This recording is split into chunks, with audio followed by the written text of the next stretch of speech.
Oi, pessoal, tudo bem? Sou a professora Tatiana Nunes, tenho acompanhado vocês no canal Enem 360, na disciplina de redação, e hoje, então, nós vamos dar continuidade à análise das competências que nós estamos fazendo desde algumas aulas anteriores. Nós já vimos a competência 1, a competência 2, a 3 hoje, nesse vídeo de hoje, veremos a competência 4. E aí eu vou trazer para vocês alguns pontos importantes e necessários para que você consiga os pontos totais referentes à competência 4. Antes disso, eu gostaria de pedir que vocês curtissem o vídeo, compartilhassem, comentassem e não esquecessem de ativar o sininho para que vocês possam receber os conteúdos diários do nosso canal Enem 360. Bom, dito isso, bora começar o nosso vídeo de hoje, né? Bom, hoje nós falaremos sobre a competência 4. Competência 4 é uma competência que aborda a questão dos conectores, dos conectivos, das conjunções, das palavras, né, que abrem os parágrafos e interrelacionam as orações dentro dos parágrafos e os parágrafos entre si. Bom, então vamos lá.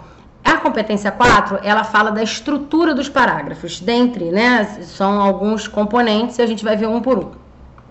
A estrutura dos parágrafos, ela é feita de modo que haja uma ideia principal, a qual se ligam as ideias secundárias. Então, esse é um ponto importante para que você consiga entender como você deve organizar o seu texto. Nós estamos falando de recursos coesivos. Então, são as conjunções e as palavras que funcionam dessa forma dentro da estrutura textual. Ainda dentro da competência 4, a gente tem a questão da estrutura dos períodos. Os períodos do texto são normalmente estruturados de forma complexa, formado por duas ou mais orações. Então, é muito importante que você tenha na sua cabeça que a competência 4, ela não só estrutura os parágrafos entre si, como ela estrutura o parágrafo, ou seja, as orações contidas nos parágrafos e, obviamente, os períodos que estão contidos naqueles parágrafos. Então, a gente tem na competência 4, todo um trabalho com a questão dos conectores, de modo a que eles tenham uma organização que faça com que haja coerência a partir da coesão. Então, o uso dos conectores vai muito em função da sua intenção discursiva, que, né, falamos na competência 3. Também na competência 4, a gente tem as questões ligadas ao processo de referenciação, que é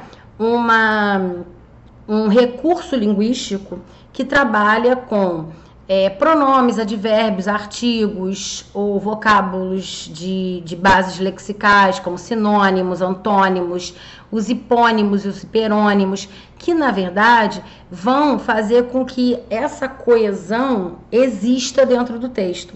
Então, quando a gente fala de coesão, a gente não está falando necessariamente só de conectores.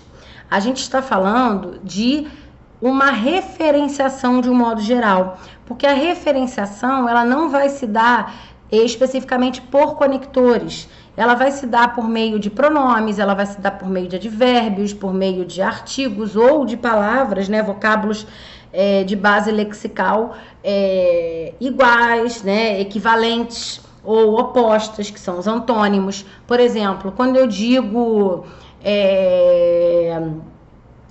de acordo com a Constituição brasileira, todo cidadão tem direito à saúde e à educação. Aí eu boto lá, ponto final. Entretanto, no Brasil, e aí eu tenho o entretanto, que é uma conjunção, né, que trabalha uma ideia de adversidade, de oposição ao que eu falei anteriormente, né?